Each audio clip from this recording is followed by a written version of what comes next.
DA news plus के MD Arun भद्रा की पत्नी श्रीमती रेशमा भद्रा नारियों के लिए प्रेरणा की स्रोत बनी हुई हैं।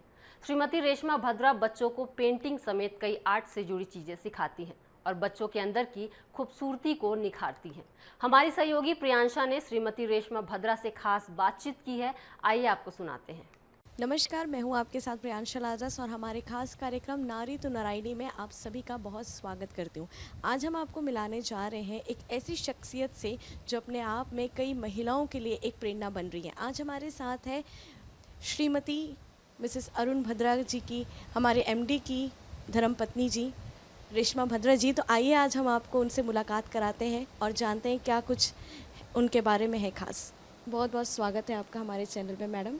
मैं सबसे पहले ये जानना चाहूँगी कि आप ये कितने वक्त से कर रही हैं? मुझे तो ये बचपन से ही शौक़ था।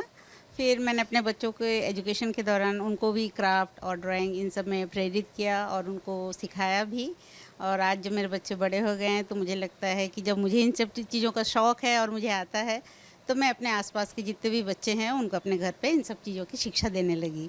और मेरी बड़ी खुशकिस्मती है कि मेरे बच्चे बड़े खुश रहते हैं मेरे साथ और सारा वेकेशन उनका मेरे साथ ही बीत जाता है इसी तरीके से सीखते सिखाते। कला की अगर बात करें तो जैसे आप आज सबकी प्रेरणा बन रही, तो आपकी भी तो प्रेरणा का सूत्र कोई ना कोई होगा, या आपने कहीं से ये सीखा है या कब से आप ये कर रही हैं? बिल्कुल, ये सही बात है कि इंसान देख के ही सीखता है। मैं भी जब छोटी थी अपने आसपास के घरों में मैंने देखा, हमारी जो पड़ोस में दीदियाँ रहती थी वो बहुत अच्छा पेंटिंग के काम करती थी, तो मुझे उनको देख के बड़ा इच्छा होता था कि मैं भी सीखूं। पर स्कूल टाइमिंग की वजह से हम बाहर जाके सीख नहीं पाते थे, तो मैं उनको देख देख के ही प्रेरित होती थी और अपने ही घर पे मैं प्रैक्टिस करके दिन ब दिन सीखते गई।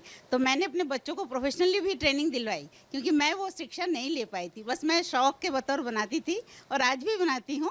पर मैंने अपने बच्चों को प्रोफेशनली भी सिखाया है बाहर के कोचिंग सेंटर में डाल के, जहाँ पे ड्राइंग पर्टिकुलरली सिखाए जाते हैं, और घर पे भी मैंने सिखाया। मेरे दोनों बेटियाँ बहुत अच्छा ड्राइंग बनाती है, सोनाली भद्रा एंड अंजलि भद्रा। वो बहुत अच्छा ड्राइंग बनाती है, आज भी अभी जहाँ भी रहती हैं वो अपना इस काम पे पूरी तरीके से दक्ष हैं।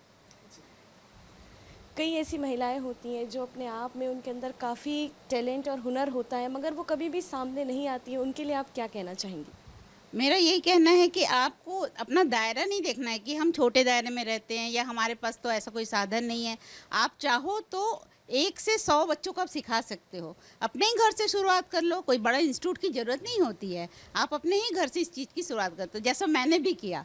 मैं भी बाहर जाके नहीं सिखाई बच्चों को, लेकिन बच्चे मेरे पास खुद ब खुद आते गए और इस तरीके से सीखते गए। आज मोहल्ले में मेरे ख्याल से लगभग ऐसे बहुत सारे बच्चे हैं जो बचपन से मेरे पास सीखते हैं। सिर्फ समर में क्लासेस नहीं लेती हूँ, जैसे उनके क्राफ्ट वर्क हैं या उनका ड्राइंग का कोई काम है, मैम आप हेल्प करोगे, बिल्कुल हमेशा तैयार रहते हैं। तो इस तरीके से हर औरत चाहे तो कहीं ना कहीं से अपनी शुरुआत कर सकती हैं। बिल्कुल आपने सही कहा, महिला चाहे तो क्या नहीं कर सकती। अगर मैं बात करूं तो पेंटिंग्स की, तो कितनी प्रकार की पेंटिंग्स होती हैं और आप क्या क्या पेंटिंग्स करती हैं? पेंटिंग के तो बहुत प्रकार हैं। आप बचपन पे हम बच्चों को स्टार्टिंग करते हैं स्केचिंग से, वो पेंसिल स्केच से स्टार्ट होता है, फिर क्रेयॉन्स आते हैं, फिर वाटर कलर का पेंटिंग होता है, फिर ऑयल पेंट्स हैं। आजकल तो पेंटिंग के वैरायटी तरीके हो गए, जैसे ग्लास पेंटिंग है, मैं सभी तरह के करती हूँ। आजकल तो ये रॉक्स पे भी कई तरह के अलग अलग पेंटिंग किए जाते हैं, कपड़ों पे फैब्रिक किया जाता है। मैं सभी कलरों का इस्तेमाल करती हूँ और अलग अलग तरीके से करती हूँ। तो पेंटिंग का एक बहुत बड़ा दायरा है। अगर हम बड़े बड़े पेंटर्स की बात करें तो उनको देख के भी हम बहुत कुछ सीख सकते हैं। सबकी शुरुआत आप देखेंगे एक बहुत ही छोटी मामूली जगह से शुरू होती है। तो वाटर कलर है, क्रेयॉन्स हैं, फैब्रिक कलर है, ऑयल पेंट्स हैं, और उसके बाद आपका आता है ये ग्राफिक्स का काम, इसके बाद ही शुरू होता है कलर्स में। तो आजकल तो डिजिटल पेंटिंग का ज़माना आ गया है, तो लोग बाई हैंड से ज़्यादा कंप्यूटर पे डिजिटल पेंटिंग का काम कर रहे हैं। हमारे कई फ्रेंड्स ऐसे हैं जो डिजिटल पेंटिंग का काम करते हैं और वाकई वो बहुत ही खूबसूरत और बहुत ही एडवांस है। आप एक गृहिणी भी है, साथ में आप बच्चों को प्रशिक्षण भी देती है, कैसा अनुभव होता है? नहीं, ये तो पेंटिंग बोलिए या सिंगिंग बोलिए, कोई भी कला इंसान को आत्मिक संतुष्टि देता है। चाहे वो औरत है, बच्चा है या बूढ़ा है, हर किसी को ये अपनी आत्मिक संतुष्टि के लिए ही अच्छा लगता है।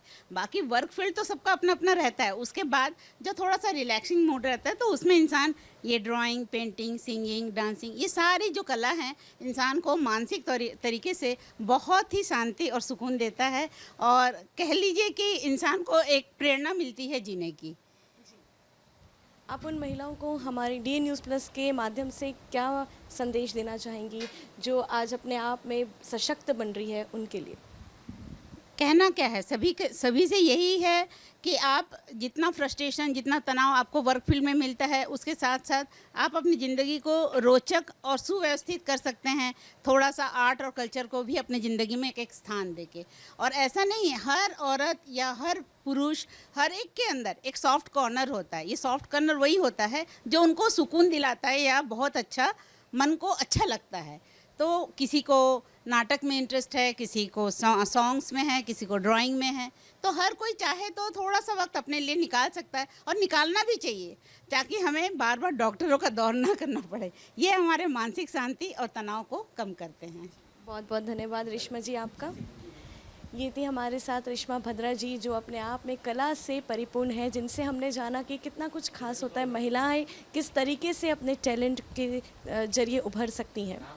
कैमरामैन धनेश्वर के साथ मैं Priyansha Lazarus, DN news plus. नमस्कार। इसी के साथ नारी तू नारायणी में आज के लिए फिलहाल इतना ही। अगली बार फिर से लौटेंगे एक नई जज्बे भरी कहानी के साथ। तब तक के लिए मुझे दीजिए इजाज़त। नमस्कार।